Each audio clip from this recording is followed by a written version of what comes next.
Bom dia, irmãos queridos, neste domingo, dia 16 de maio. Bom dia, queridos irmãos e irmãs. Vamos juntos meditar o Evangelho de São Marcos, capítulo 16, versículos de 15 a 20. Jesus foi levado ao céu e sentou-se à direita de Deus. Os discípulos saíram e pregaram por toda a parte. Continua a meditação de ontem. A missão terrena de Jesus termina e inicia a nossa. Na verdade, é sempre Ele que continua a operar através do seu corpo, que é a Igreja, como fala a segunda leitura. Ide pelo mundo inteiro e anunciai o Evangelho a toda criatura. Sair e pregar, ensinar e catequizar, eis a nossa missão. Hoje posso me perguntar: devo sair de onde para obedecer a Jesus? Como posso pregar e anunciar? Como posso humildemente ensinar e catequizar? O Senhor esteja convosco. Ele está no meio de nós. Proclamação do Evangelho de Jesus Cristo segundo São Marcos. Glória a vós, Senhor. Naquele tempo, Jesus se manifestou aos 11 discípulos e disse-lhes: Ide pelo mundo inteiro e anunciai o Evangelho a toda criatura. Quem crer e for batizado será salvo, quem não crer será condenado.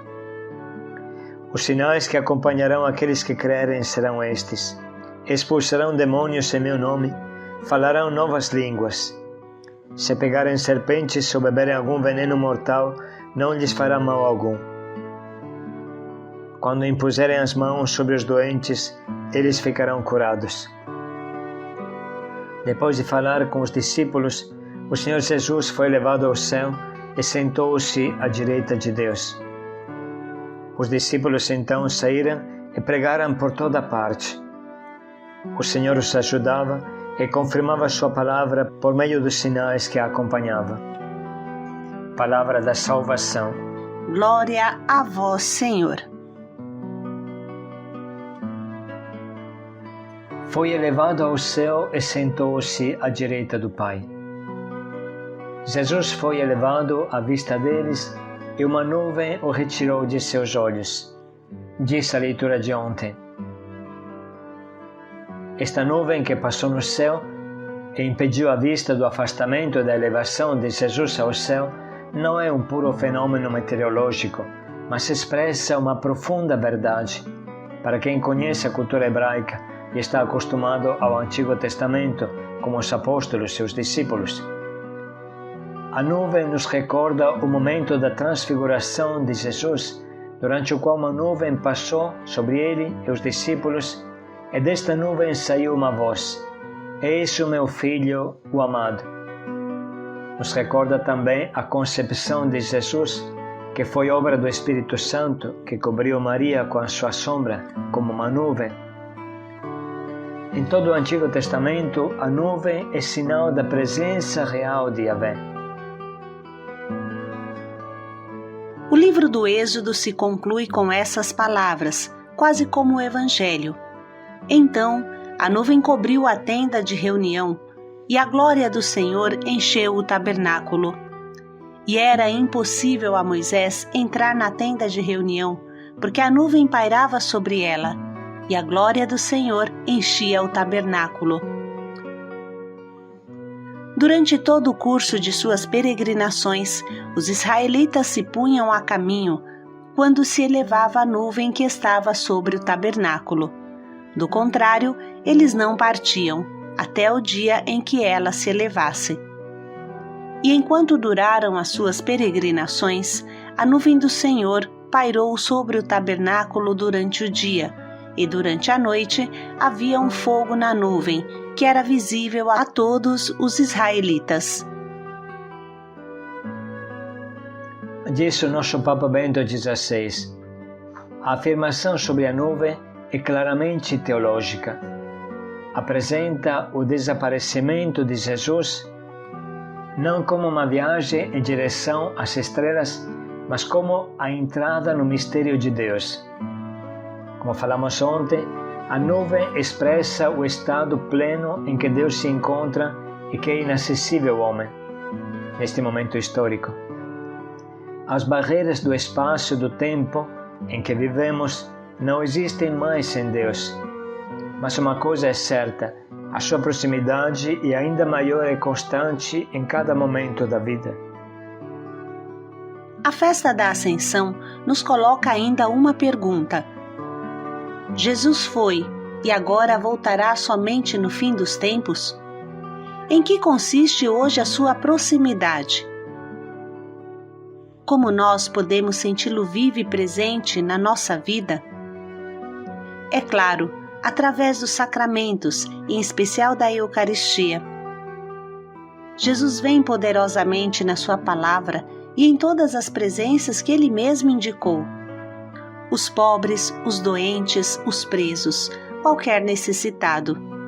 Tudo o que fizestes a um desses pequeninos, foi a mim que o fizeste.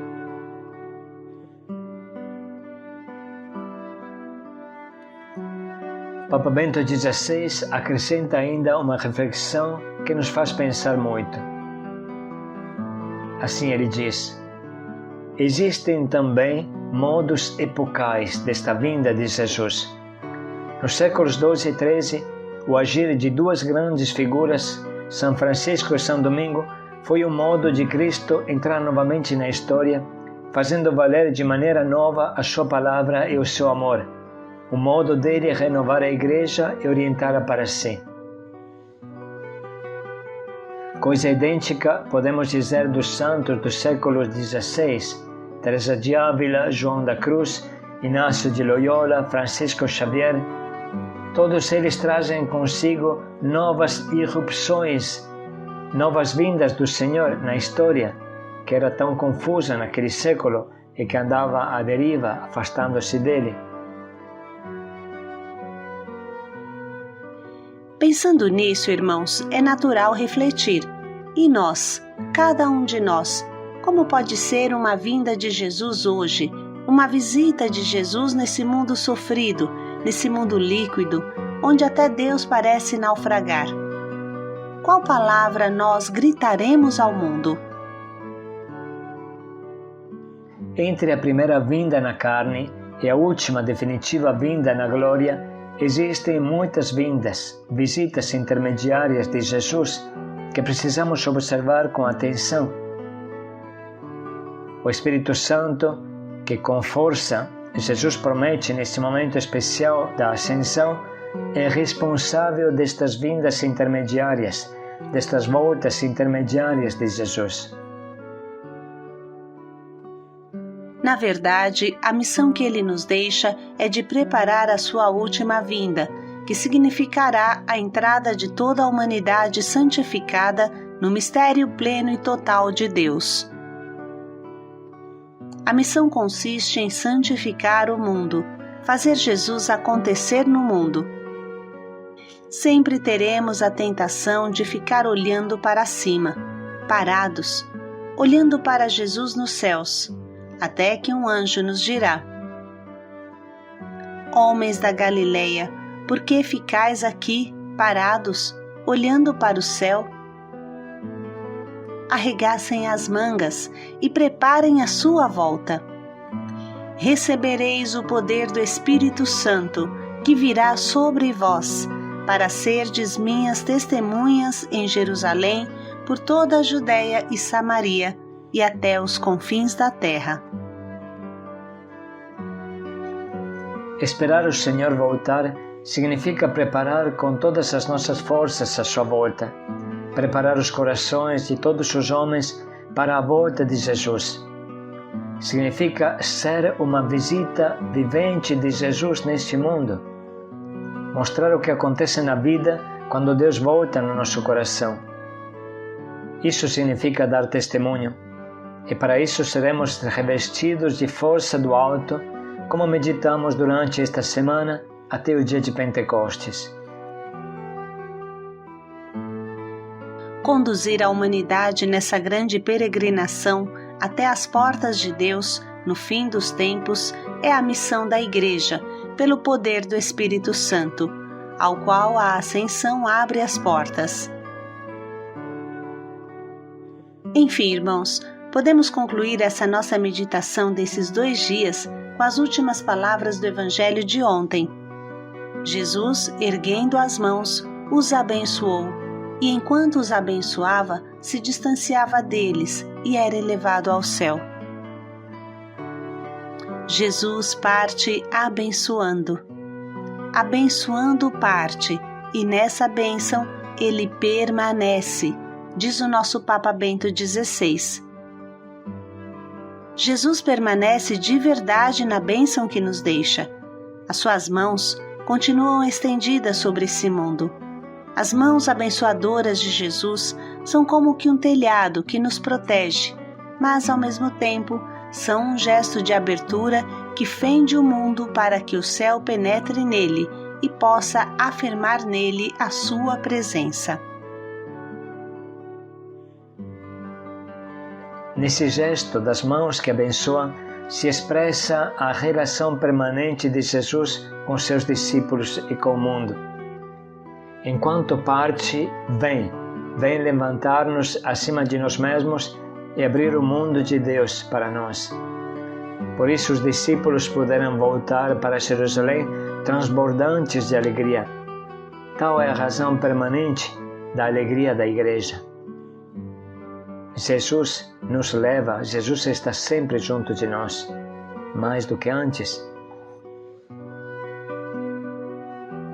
Enriquecidos por essa reflexão, vamos ouvir novamente a palavra que Deus hoje nos doa, para viver com profundidade a festa da Ascensão.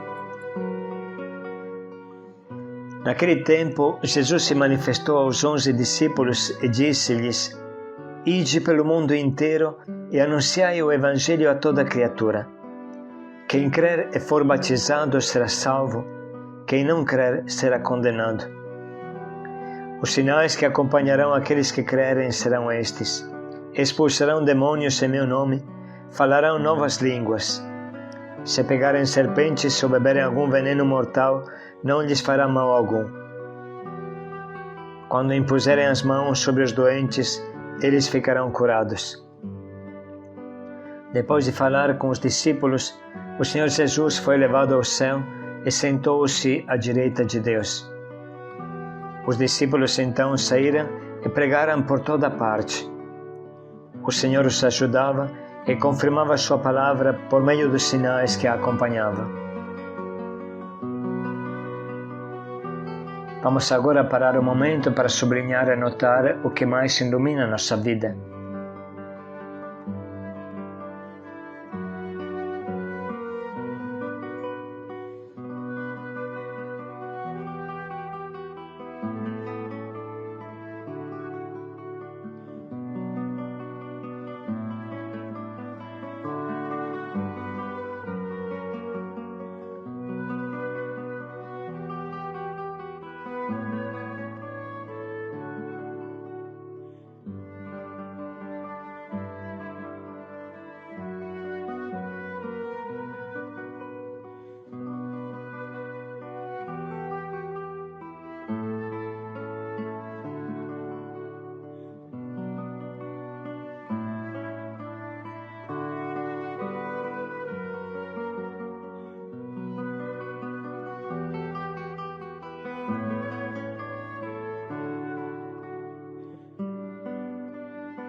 Chegou o momento de escolher o nosso propósito, que nos ajude a viver a última vontade de Jesus que ascende ao céu.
enquanto os abençoava, se afastou deles e foi elevado ao céu.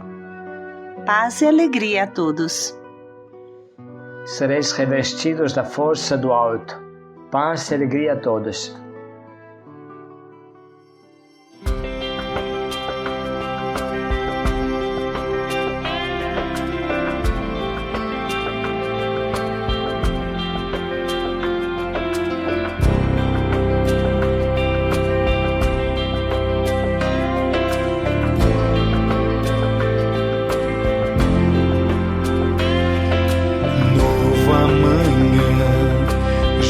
Posso ver e sentir a promessa de